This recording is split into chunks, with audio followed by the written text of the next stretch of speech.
Hey up everyone! So continuing the award season coverage, today's category I'm going to do a deep dive discussion and prediction on is Best Supporting Actor. If you do want more award season discussion and prediction videos over the coming weeks and months, be sure to click that subscribe button, help me get to my end of year goal of 10,000 subscribers. Now thankfully, Best Supporting Actor isn't as tough as my previous predictions video I made for Best Supporting Actress. That category is very challenging to call this year. I really struggled to pick a top 5 for Supporting Actress. I don't think there's many locks in that category. It's a very open race. Thankfully, Best Supporting Actor though felt more assuring. When I was writing my notes up for this category, I didn't struggle as much. I wasn't umming and ahhing as much over my picks for Supporting Actor as I was Supporting Actress. This category feels much easier. As usual, in this video, I will be giving you my 5 current picks for the Best Supporting Actor nominations as of November, but I'm also going to discuss some alternates who we should be keeping an eye out for. I'll be giving you some thoughts and analysis on my picks and this category overall. But be sure to let me know your current 5 picks for Best Supporting Actor in that comment section down below. Now, I don't think that the Best Supporting Actor winner has been set in stone just yet, but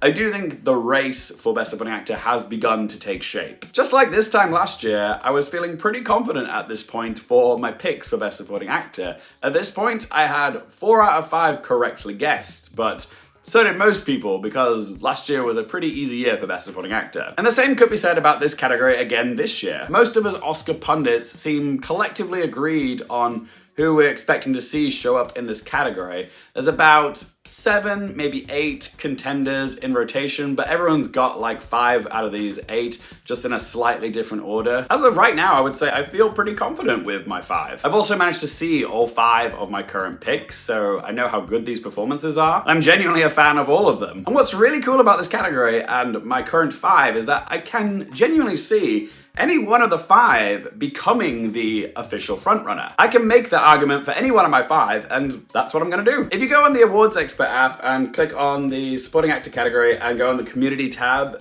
section for this category, you'll see that it's pretty evenly split at the moment between Guy Pearce, Kieran Culkin, and Clarence Maclin. Most people just seem to have one of these 3 in at number 1. Like Guy Pearce is at 38% currently, Kieran Culkin is at 28%, and Clarence Maclin is at 21%. Okay, there's really not much in it, and opinions are pretty evenly split. And that's before we even see who starts collecting the trophies. So right now, nobody really has the momentum. Everybody's kind of waiting to see who starts collecting the critics' prizes, and then we'll sort of get an idea of who has the momentum. But right now, it's anybody's guess. All right then, it's analysis time. So I'm gonna start off with who's currently the number 1 contender on the Awards Expert app, and that is Guy Pearce for his performance as Harrison Lee Van Buren Sr. in The Brutalist. I feel very confident that Guy Pearce is finally going to receive his first ever Oscar nomination for this film. To be honest, it's about damn time. I'm so excited that in a few months' time I will be able to wake up in a world where I can say Academy Award nominee Guy Pearce. But do I think come March 4th, 2025, I'll be able to wake up in a world where it's Academy Award winner Guy Pearce? I do think it could happen. I think Guy Pearce gives a tremendously captivating performance in The Brutalist. This is a supporting role with a lot of screen time, a lot of gravitas and showmanship. I don't want to say too much because I know not everybody has seen the film yet, but his character makes some big, questionable actions in this film. Okay, he makes an impact. He plays such a huge part in this huge story that I could see him going all the way and winning. It also helps significantly that his performance just so happens to be in what I believe is going to be a huge juggernaut contender at the Oscars. Currently, I'm predicting The Brutalist will get 10 Oscar nominations, maybe more. I know that 3.5-hour runtime might seem a little daunting, but despite its length, that still hasn't diminished the word of mouth and the hype surrounding this film. Because of that, voters will be seeking this film out. They will be watching it, just to see for themselves what all the fuss is about. There's also been a lot of discussion about how Adrien Brody might be a frontrunner for Best Actor, so this film is gonna get a lot of attention, and Guy Pearce is surely gonna remain in voters' minds when they come to fill out their ballots and make their votes. So yeah, I'm feeling very certain that he is a lock for a nomination and a contender to win, but he does have some fierce competition. All right, so next up, let's discuss Clarence Maclin for Sing Sing, who's most people's either 2nd or 3rd position. That's 2 performances from A24 films vying for Best Supporting Actor, The Brutalist and Sing Sing. If you guys saw my review for Sing Sing, then you'll already know that I adore Sing Sing. Okay, Coleman Domingo is a treasure, but another amazing find from this film was the discovery of Clarence Maclin as Divine Eye. I will say there is a little part of me that's concerned that Clarence Maclin could get snubbed. I'm not saying he will, but there's a couple factors that are just giving me pause. Like, for instance, the love for Sing Sing has cooled off a little bit. Okay, this film came out at TIFF 2 years ago, and it's had to sort of sustain momentum and relevancy for a long time. And it does feel like the hype has sort of fizzled out a little bit for this film. And if people aren't talking about it as much, people might not be seeking out as much, and there's a chance it might not get some Oscar nominations in a few places where it's really deserving. So yeah, there's that. And secondly, when you compare the two A24 hitters of the year, The Brutalist and Sing Sing, it's pretty obvious that The Brutalist is going to be A24's priority, okay? That's their major pony in the race this year, okay? Because that film has the potential to win a lot of Oscars, actually. Sing Sing should still get some Oscars love, but not on the same scale as The Brutalist. If we're comparing them to the A24 films of last year's Oscars race, then The Brutalist is the zone of interest, and Sing Sing is Past Lives. Clarence Maclin may also not be as established as some of the other competitors in this category. He's not someone who's considered like overdue for his first Oscar nomination like Guy Pearce is. Just a reminder, Sing Sing was Clarence Maclin's film debut, okay? He's only just getting established. But what Clarence Maclin does have is the most emotionally compelling narrative of all the prospective nominees. A former convict playing a character loosely based on their own experiences in prison and the RTA program, now becoming a potential Oscar nominee. That's inspiring, okay? It's hopeful, it's redemptive. If an ex-con can turn their life around and go all the way and win an Academy Award for acting, then that's a win that everyone can feel really good about, okay? It inspires hope, okay? We could all use a little bit more hope right now. And if he starts winning some critics trophies and starts making some speeches which tug at the old heartstrings, then he could totally gain momentum and go all the way and win it. Because people love an underdog story, and they also love a fairy tale ending, and Clarence Maclin's narrative is kind of 2 in 1. But maybe some voters will see the nomination as enough recognition for Clarence Maclin. This is, after all, his film debut. But I do see the pathway for Clarence Maclin to win. He's got the Gotham Award nomination. Again, it doesn't really mean much when it comes to predicting the Oscars, but it is a start. Before we continue, I just want to take a moment to ask you guys, what category would you like to see me do a deep dive discussion and prediction video on next? Best Director, the screenplay categories, picture, something else? Whatever gets the most mentions in the comment section below, I'll prioritize next. So yeah, be sure to let me know in that comment section down below. Okay, so next up, we have Kieran Culkin for A Real Pain. He's another one who feels very likely to show up in most places. A Real Pain is quite well liked and might be Searchlight's best hope for a Best Picture nomination. Kieran Culkin is kind of a co-lead in this film, so there is the argument to be made that this is category fraud. But because this is Jesse Eisenberg's baby, which he's written, directed, and starred in, it's understandable that Culkin would be supporting Eisenberg in his project, so to speak. Personally, I do think this is a co-lead performance, but Culkin has been submitted for supporting actor. But there's no denying that Kieran Culkin is the standout performance in A Real Pain, partly because he's playing the more charismatic player in this double act, and he does steal the film. It's a beautiful mix of comedy and drama, and he rides the line so precisely. I've heard some people say online that they don't see much difference between his character here and his most famous character that he's best known for, Roman Roy in Succession. I read a tweet somewhere that said that Benji is just the poor version of Roman Roy. And while I kind of agree that his mannerisms, squirmy physicality, and rapid-fire delivery is similar to the character of Roman Roy, the characters are vastly different. This is just his style of acting, and his strengths as an actor play really well into this on-edge, wiry character of Benji. Can I see a pathway for Culkin to win? Yes, he's hot off the awards love for Succession, winning an Emmy, a Golden Globe, and a Critics' Choice Award. Plus, it's not uncommon for a well-established TV actor to ride the wave of TV success to a film role, which ends up getting them their first Oscar nomination. Look at Bryan Cranston with Breaking Bad, and then him getting his first Oscar nomination for Trumbo. And in A Real Pain, he's delivering a very versatile performance with a lot of screen time. One minute he's making you laugh, the next he's making you feel how sad he is, and you can't help but feel bad for the guy. He really does shine in this film. I saw this movie at the London Film Festival, and I'm still thinking about his performance. Perhaps some voters are thinking, well, he's already had his moment in the spotlight quite recently for the finale of Succession. Maybe we should celebrate somebody else, who knows? But yeah, again, if Culkin does start collecting the critics group's trophies, then there's every reason to think that he could go all the way, okay? He's one to keep an eye out for. Right now, it's looking like most of the people in this category will be first-time Oscar nominees. Culkin, Maclin, Pearce, all potential first-time nominees. But there is one Academy veteran who is coming for his 10th ever nomination for acting. That's right, double-digit Oscar nominations for acting. It is, of course, Denzel Washington for his charismatic performance as Master of Gladiators, Macronus in Gladiator 2. And there is again that word, charismatic. That seems to be a common theme with the Best Supporting Actor contenders this year, because everyone I've mentioned so far is playing someone charismatic, whether it's Culkin, Maclin, Pearce, and now Washington. Denzel has won twice before at the Oscars, once back in 1990 for Best Supporting Actor for Glory, and then once for Best Actor for Training Day in 2002. If and when just when Denzel gets his nomination for Gladiator 2, he'll become one of only 6 actors in Academy history to receive double-digit nominations for acting, welcoming him into a very exclusive club which features Laurence Olivier, Bette Davis, Jack Nicholson, Katharine Hepburn, and Meryl Streep. And he'll also be the first black person to ever achieve this in Academy history. I'm feeling quite confident that Denzel will get nominated. Maybe not at BAFTA, but the Oscars, yes. And for those of you that are unaware of this flabbergasting fact, Denzel Washington has been nominated for 10 Oscars, 9 for acting, 1 for producing Fences, but he has never been nominated for a single BAFTA. Never. Isn't that wild? As a Brit, I'm kind of embarrassed by that fact. Just try to comprehend that BAFTA saw Malcolm X, Philadelphia, Cry Freedom, Mo Better Blues, and The Tragedy of Macbeth and thought, nah, no thanks, not interested. Like, how does that happen? The man has been working in the industry for nearly 50 years and he's never had a single BAFTA nomination? Hopefully Denzel Washington's snub streak will be broken at BAFTA next year. But yeah, the Oscar nomination, I'm not worried about him being snubbed there. He's highly respected by the Academy and Washington is easily the standout performance of Gladiator 2. But can I see Denzel Washington winning the Oscar?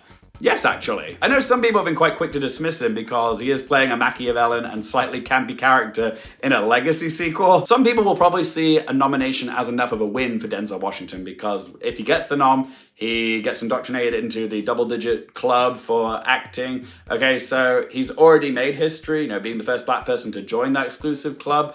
And some people will probably say that's enough. They might not feel the need to acknowledge Denzel Washington by giving him a win for this role. They might be feeling, let's honor a first-time nominee. Give someone else their first Oscar rather than give Denzel Washington his third. I totally get the argument, okay, it is rational. But honestly, I could see a world where enough voters do rally behind Denzel Washington. It's not like he's won an Oscar recently, okay? His last win was back in 2002, and the man has been stacking up the Oscar nominations for acting since then. He has put in the work over the last 22 years since his previous win. It's okay to give Denzel Washington a third Oscar by this point. And also the role that he's playing is really good. It's kind of unanimously agreed that he is the standout performance of this film and that he kind of steals it. Plus, Gladiator 2 is a total dad movie, okay? You can see a large majority of the older male Academy really liking a film like Gladiator 2, okay? Because it's an old school, kind of rare swords and sandals type movie that we don't see very often, and I can see them liking it and therefore liking Denzel's performance. I'm just speaking hypothetically here, but it is conceivable that Denzel Washington might have the majority of the older male members of the Academy's votes. He's highly respected and he does have a very memorable role in Gladiator 2, but also Denzel Washington has mad respect from other actors, and in the Academy, actors do make up the largest voting branch. Remember at the 2017 SAG Awards when Denzel Washington took home Best Actor over Casey Affleck for Manchester by the Sea, who was collecting a lot of trophies that year? At the SAGs, the actors went for Denzel, okay? It's just sort of proof that, he is so beloved in those circles. So yeah, if the weather conditions are right for Denzel Washington, then he could be a genuine contender for the win. Some people are gonna say that this isn't that serious of a role for Denzel Washington, but like I said in my predictions video for Best Supporting Actress with the Academy, they are actually more flexible and open-minded to rewarding performances that maybe aren't as dramatic or might be a little bit more scenery chewy, just like a Jamie Lee Curtis or Allison Janney, or even Ke Huy Quan, who had some very goofy moments in Everything Everywhere. So yeah, for the moment, I'm not gonna rule Denzel Washington out. If you have, that's your business, that's fine. But yeah, when it comes to Denzel Washington, he has a very secure prediction for a nomination. The win, though, I think we gotta wait to see if this performance catches fire with voters. Okay, so next up we have another person I'm feeling pretty confident about, and it is Yura Borisov for his understated performance as muscle for hire Igor in Sean Baker's Anora. So far in this video, every person that I've mentioned is playing someone quite outspoken and charismatic, but Yura Borisov seems to be the outlier of this group, playing a character who mostly listens and observes in the scenes that he's in. And I will say he's still charismatic in this, but in a much quieter capacity. He's not the loudest or the chattiest of supporting players in Anora, but arguably he does leave the biggest impact. What's amazing about his character Igor is how fleshed out and dimensional he is, even though he's kind of playing what would usually be a stock character or a stereotype. And what's even more impressive is that he manages to be such a well-rounded character without all that much dialogue. So yeah, not only is Sean Baker championing sex workers and writing very well-rounded characters for them, he's also doing it for characters that are like hired security or thugs. He really champions the ignored, the unsung or discarded individuals in society in his films. With the side characters in Anora, we've got Ivan or Vanya, Toros, Garnik, and Igor. They're all very well established. You get to know how they're wired in a very short space of time. But while Ivan, Toros, and Garnik are quite loud and attention-grabbing, it's Igor who makes the biggest impression. His is the most powerful, and that power comes from his calm demeanor, his stillness, his compassion and empathy for Anora. He doesn't really speak unless he has something meaningful to say, and he chooses his words quite carefully. You can see that he's really listening. And even though some of his actions in this are quite questionable, he's just doing his job, but arguably, he's the character with the strongest moral compass, because he stands up to his employers saying that Ivan should apologize to Anora. He's kind of chivalrous when he gives Annie the gaggy scarf to keep warm. And without spoiling, he does manage to get something meaningful back to Annie by the end of the film. He does have some honor, which is what differentiates him from Ivan, because Ivan kind of treats Annie like property, whereas Igor sees her as a person. And the unorthodox bond that Igor and Annie develop over the duration of the story is quite interesting to watch, because it's a dynamic we don't often see portrayed in film, which is what makes it unique. I'm actually expecting Yura Borisov, or maybe Clarence Maclin, to be championed by some of the critics groups. So I am expecting him to collect some trophies this award season.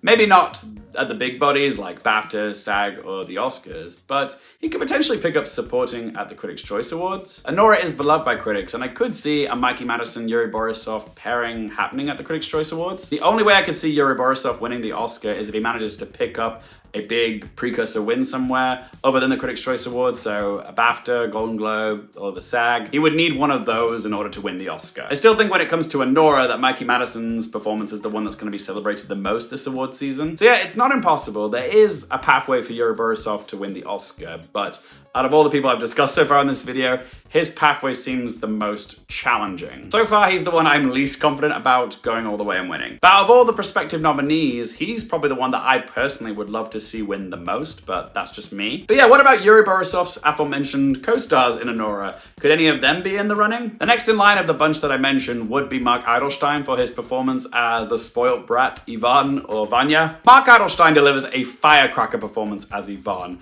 Very charming, spontaneous, funny, and energetic performance that's really fun to watch. It always did seem like if we were going to get a supporting player come along with Mikey Madison for Anora, that it would come down to either Mark Eidelstein or Yura Borisov. Now it seems like Yura Borisov is our best bet because of the Gotham Award nomination. Is there a possibility that they could both get in and that they're the token double nomination from the same movie in a supporting category at the Oscars this year? I do think there is a possibility that it could happen.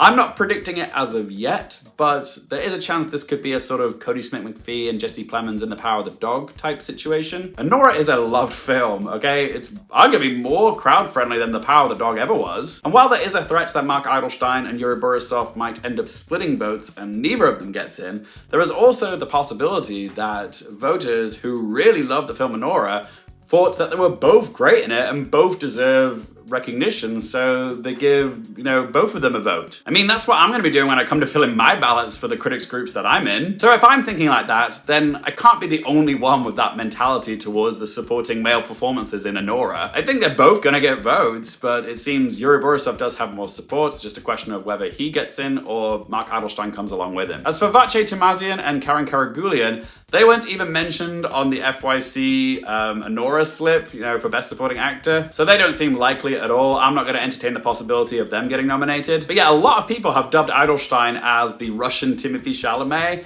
Does he have the potential to burst onto the scene like Chalamet did for his breakout role in Call Me By Your Name and go all the way and get an Oscar nomination for it? It could happen, okay? Chalamet is proof of that. And arguably, there is a bit more love for Anora right now than there was for Call Me By Your Name back in 2017. Like, Anora managed to win the top prize at the Cannes Film Festival, and the word of mouth for Anora has been quite visible. I mean, look at that letterbox curve. Damn! People love this movie, critics and audiences. Plus, Anora's distributor Neon does have a good track record of getting their films into Best Picture. Sometimes they do struggle getting their performances nominated, just look at the cast of Parasite, or even Malamakana Grana last year for Anatomy of a Fall. Academy history suggests that at the moment, Eidelstein is unlikely to get in. Younger male newcomers can have a harder time breaking into the race for a breakout role. Obviously, it can be done. Just look at Cody Smith-McPhee, Austin Butler, Lucas Hedges, and of course Timothée Chalamet. But they can also fall the wayside sometimes. Just look at last year with Dominic Sessa, Charles Melton, and Milo Mercado Grana. Last year, the Academy favored the more seasoned, established names over the newcomers for Best Supporting Actor. And with Eidelstein competing against a co-star who appears to have more momentum right now, that could put him at a disadvantage. But don't count him out just yet, okay? He could show up. He could be a delightful surprise on Oscars morning. But I'm not going to be brave enough to predict that just yet. Stanley Tucci is another one who has a pretty good chance of getting nominated for Conclave. Like I said in my Best Supporting Actress predictions video for his co-star Isabella Rossellini, Stanley Tucci does have the potential to show up here based just off of the overall likability and popularity of the movie that he's in.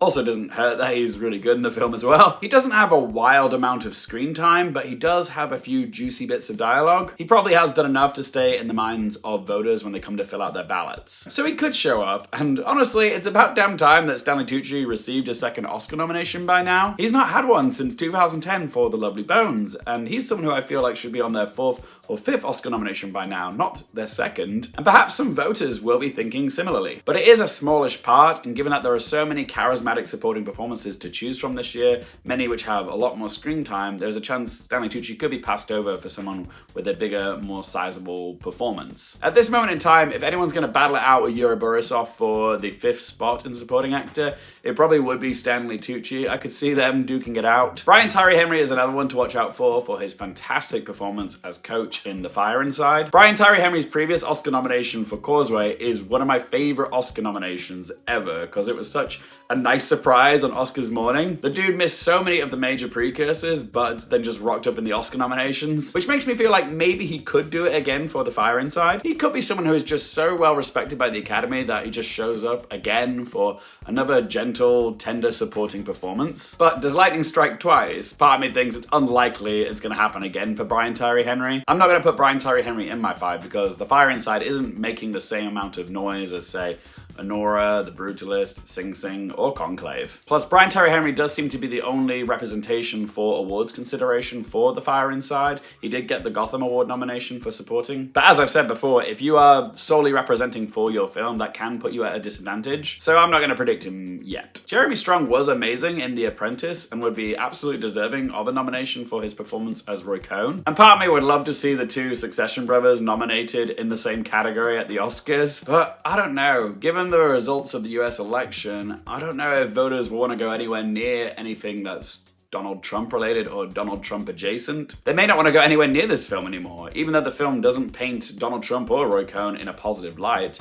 But who knows, maybe the opposite will happen. Maybe they will go for it. I think Jeremy Strong may show up somewhere over awards season, maybe at SAG. I'm not sure about the Oscars. I don't think it's going to happen there. What's funny is that a few months ago, so many awards pundits were predicting Samuel L. Jackson would be our eventual winner in this category for his performance in The Piano Lesson. Nobody had even seen the film until it debuted at TIFF, but Samuel L. Jackson had received a Tony Award for playing the exact same role on Broadway. So some people were thinking this was going to be like a Viola Davis in Fences type situation, you know, where she won the Tony for playing the role on Broadway and then went on to win the Oscar. And a lot of people were hoping this would be the same situation for Samuel L. Jackson, so he could receive his second ever competitive acting Oscar nomination. But that all evaporated quite quickly after people saw this film and saw that while Samuel L. Jackson was perfectly fine in this movie, he was outshone by his co-star Daniel Deadwyler. I've seen the movie, and yeah, I don't see it happening for Samuel L. Jackson. I'd even put Jackson's co-star Ray Fisher ahead of him to be nominated in this category, but I don't think either of them will get nominated. And don't get me started on Daniel Deadwyler. I've already said my piece about her in my Best Supporting Actress predictions video. It's just a shame, given Samuel L. Jackson's amazing career, that he hasn't had more Oscar nominations, particularly for like work where he's really deserving, like in Django Unchained. I've seen a few people put Edward Norton in their predictions for A Complete Unknown.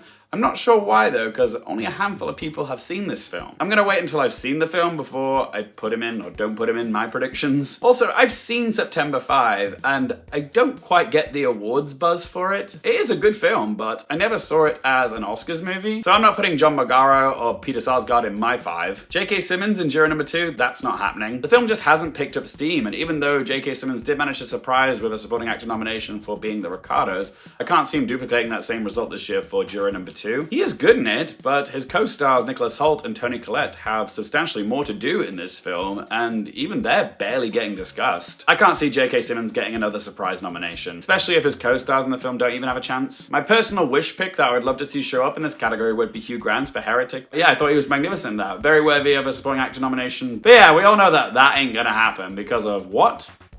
Yep. Genre bias. Then there's Adam Pearson for A Different Man, which I've still not seen, but I've heard he's really good in that film, and he did manage to show up in the Gotham nominations, but I don't know if he's going to show up anywhere else. That's everyone I've got on my radar who I think may have a chance of getting in, but there are some other candidates who are highly, highly unlikely, but I'll give them an honourable mention, like Dennis Quaid in The Substance, Chris Hemsworth in Furiosa, a Mad Max Saga, Drew Starkey in Queer, Josh O'Connor and Mike Feist for Challengers, Harris Dickinson for Baby Girl, John Lithgow for Conclave, Austin Butler and Harvey Bardem for Dune Part 2, and John Turturro for The Room Next Door. Are there any others that I've missed that you've got on your radar? If so, let me know in that comment section down below. So as for my chosen 5 for Best Supporting Actor, I do feel pretty confident with my picks right now. These are my 5 listed alphabetically. So we've got Yura Borisov for Anora, Kieran Culkin for Real Pain, Guy Pearce for The Brutalist, Clarence Maclin for Sing Sing, and Denzel Washington for Gladiator 2. The reason I feel confident with these 5 is because I can and have made a compelling argument for any one of the 5 of them to become the frontrunner. It's very rare for me to have a 5 where any one of them could be the winner. Normally at this stage of the race, it feels like a 2 or 3 person race for the win, and then you've got a few people contending for the last few spots, to be nominated. But I don't think the frontrunner has truly emerged yet. I think in a few weeks' time we will probably know. But the fact that I can see any one of them emerging as the frontrunner gives me confidence that they're all getting nominated. With other hopefuls like Brian Tyree Henry, Mark Eidelstein, and Stanley Tucci, I can see an outcome where they do get nominated, but I can't see an outcome where I see them going all the way and winning. So for them, the nomination would be the win, if and when they should get nominated. So for my 5, I'm picking the 5 contenders where I can genuinely see a pathway for them to win. Now I have to put them in an order from 1 to 5. Who do I currently think is winning this? I'm gonna agree with the awards expert app and say Guy Pearce for The Brutalist. To me, he makes the most sense at the moment because Guy Pearce is in what I believe will be the most nominated film at the 2025 Oscars. He has a very memorable supporting part and a lot of screen time, and he is a clear supporting player, not a co-lead, so category fraud ain't gonna be an issue for him. And while I know he doesn't really have like an emotional narrative, he is someone who has been overlooked by the Academy for quite some time now, and now might be his moment. I'm kind of seeing Guy Pearce as this year's Sam Rockwell with 3 Billboards Outside Ebbing, Missouri. A well-known, highly respected character actor who's been churning out consistently good work for years, but hasn't had a single Oscar nomination, and that seems a little odd that they haven't had one at this point in their career. He'll finally get his first Oscar nomination in a film which is a strong contender for Best Picture and a leading performance win, just like it was for Sam Rockwell with 3 Billboards. The lead performance in that film, Frances McDormand,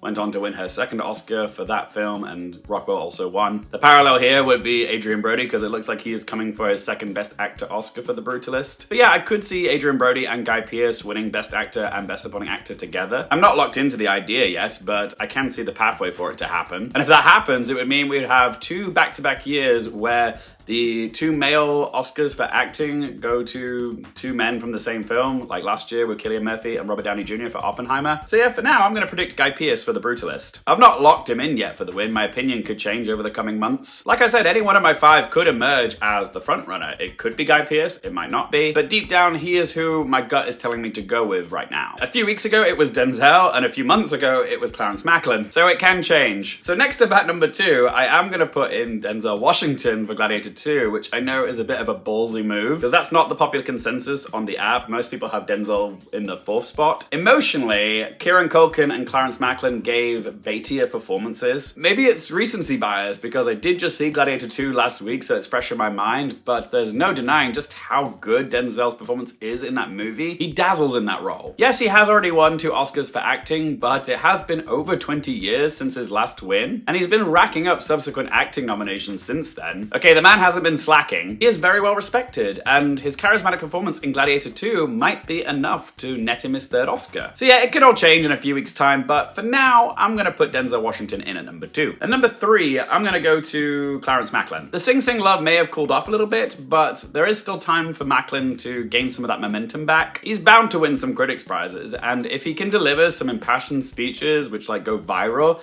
then maybe he could parlay that momentum into some wins at some of the bigger awards bodies. I could see people getting excited for Clarence Maclin. At number 4, I'm gonna go with Kieran Culkin for A Real Pain, and he's actually a lot of people's number 1 and number 2 at the moment. Again, there is a pathway for Kieran Culkin to win, which feels weird to say when I'm talking about the person I'm putting in at the 4th slot, but A Real Pain is really well liked, and Culkin delivers a performance which is equal parts dramatic and hilarious. But will category fraud come into play for him? Or will his recent award success for the finale of Succession keep voters from giving him the win? It is possible, but let's see how he places over the coming weeks. Which means my 5th spot goes to Yura Borisov for Anora. While it's not the showiest performance, I do think it is my personal favorite of my 5, because great acting is reacting, and Borisov's performance is a perfect example of that. I love how understated this performance is, and the fact that it doesn't lose any impact. I think the Academy are going to love Anora, and I think it's going to get key nominations in picture, director,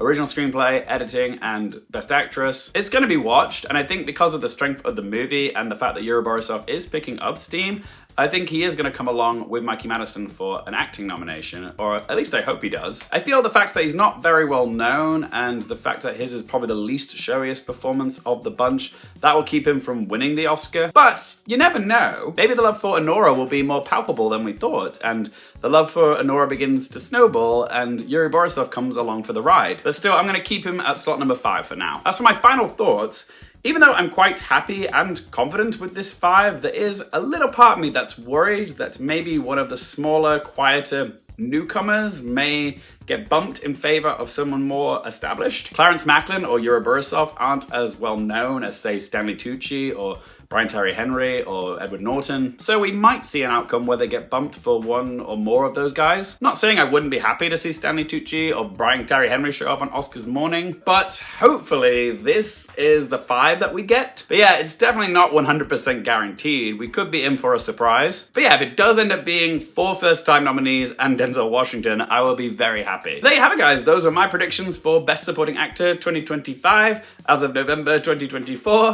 What do you guys think of my picks and my order? Do you agree? Do you disagree? Do let me know your predictions for Best Supporting Actor in that comment section down below. If you've enjoyed the video, hit that little thumbs up button for me. If you want more movie, TV, and Oscars-related content, don't forget to click subscribe. And as always, thank you guys so much for watching. For more things related to movies, TV, the Oscars, and popcorn culture, I'm Luke Airfield, and I'll see you next time.